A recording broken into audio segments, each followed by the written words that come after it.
Welcome back to GDT Tech Reviews. In this video we are going to do a detailed review and pick the top 5 best Chromebooks, 2022. So let us get started and the review based on our studies and small research. If you have any personal suggestion, do let us know in the comment section. If you are for the first time, don't forget to subscribe and click on the bell icon for more videos. We will be also providing affiliates link to purchase from Amazon. Kindly use to for best offers and purchase from anywhere in the world. So let's get started. The Lenovo Flex 5 is an attempt to bring the goodness of the Yoga series, which is basically a 2-in-1 form factor, to a more affordable segment. Let's start off with the color here. The Lenovo IdeaPad Flex 5 comes in the Sol Graphite Gray color option. This color looks classy and looks premium in the first look itself. It has a soft touch finish with metallic coating on the front with small metal Lenovo branding placed towards the right, while the rest of the area remains plain.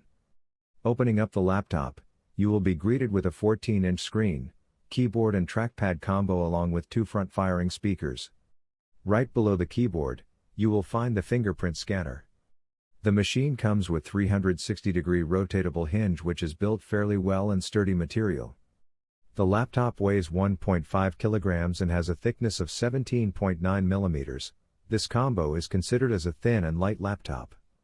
The high mechanism is quite smooth and I did not have any issues. Lenovo claims that the hinge can survive up to 25,000 opening and closing actions over a course of 4 years, which is 17 times a day on average. On the left of the laptop, there is a barrel charging port, HDMI 1.4b port, USB-C port with power delivery certification, and microphone combo jack. To the right side, you get 2 USB 3.1, Gen 1, ports, an SD card reader, and a power button. The power button acts as the regular power button on your smartphones. It works both in laptop and tablet mode. To the bottom, you get the air vent out and rubberized pads which provide grip. Chromebooks are meant to be affordable and useful devices for general computing needs like web browsing, checking emails, streaming movies, and taking the occasional video call or two from the comfort of your couch or local coffee shop. By that metric, the Chromebook Flip CM3200 delivers exactly what you'd expect and even offers a little extra. This includes a 2-in-1 form factor, an HD screen with 3:2 screen ratio for more useful screen space on its 12-inch LCD display, and pretty impressive battery life given its size.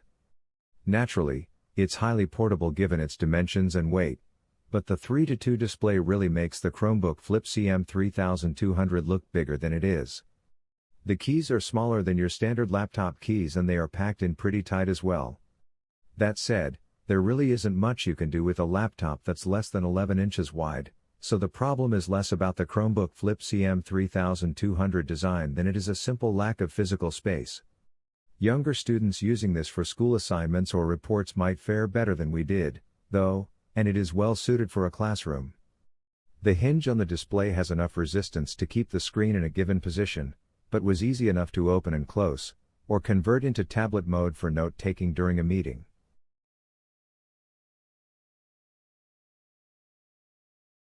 The Samsung Galaxy Chromebook 2 is a boxy machine. It's not as thin nor as sleek or lightweight as the original Galaxy Chromebook, but it still has its charms. The super bright red color option, for instance, is available to the new machine, as is the high-end look thanks to the aluminum lid and striking sharp side edges. I like the bevel that's been cut into the top edge of the Chromebook. It's thin and subtle but still catches the light from time to time. Samsung's logo is etched deep into the metal so it stands out properly. The gray model is classy looking, too, though it lacks the visual wow factor of the red one. Beyond the aesthetics, the Chromebook 2 is a spinning convertible.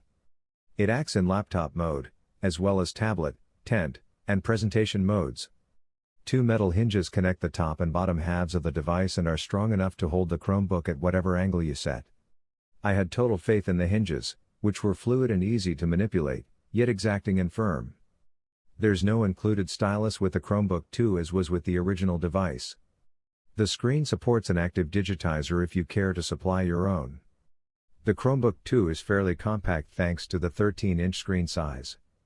It measures 305 by 203 by 15 mm, 12 by 8 by 0.59 inches, and weighs in at 1.23 kilograms, 2.71 pounds. I wish it weighed just a little less, but the dimensions are nice. Shame about the pointy corners, which can poke you in the back if your backpack lacks padding.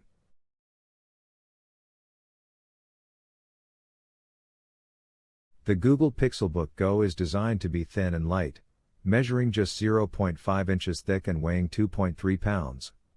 The laptop comes in just two colors, just black and not pink, otherwise known as black and pink. We would appreciate something in between these two, such as a white or straight anodized magnesium option, but alas. As we mentioned, this laptop's frame is made from a magnesium alloy painted in a matte texture that, paired with a rippled base, is veritably easier to grip and hold while moving between meetings or workspaces, as Google promises.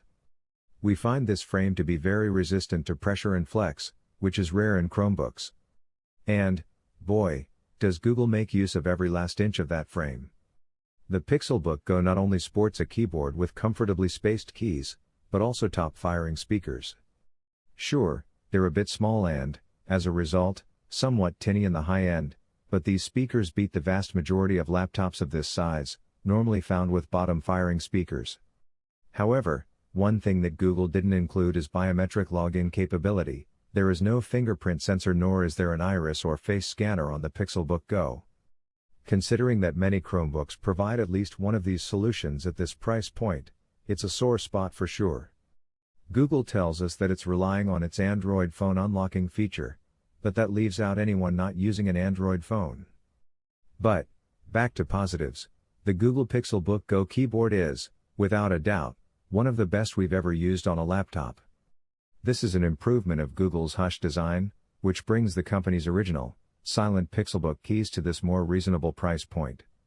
We'd say that this is the best combination of silence and forceful feedback that we've ever experienced on a laptop keyboard.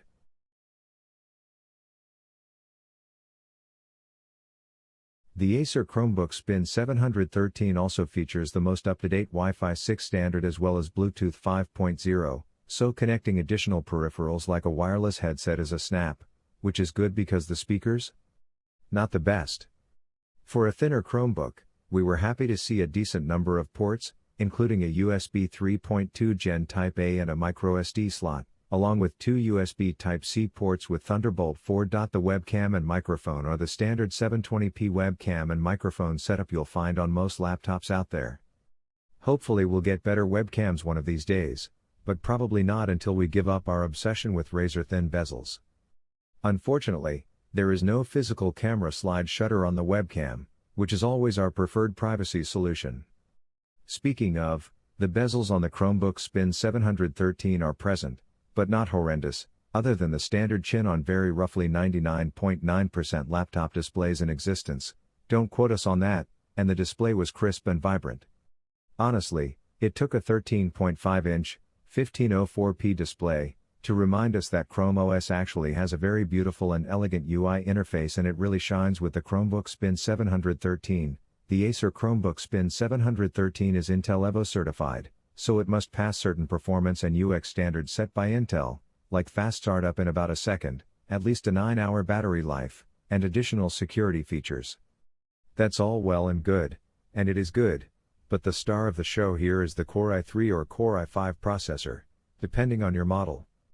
Chrome OS can run very well on ARM-based chips, Intel Celeron processors, and other low-power hardware, but it absolutely flies on a full Core i5 1135G7 like the one in the unit we reviewed.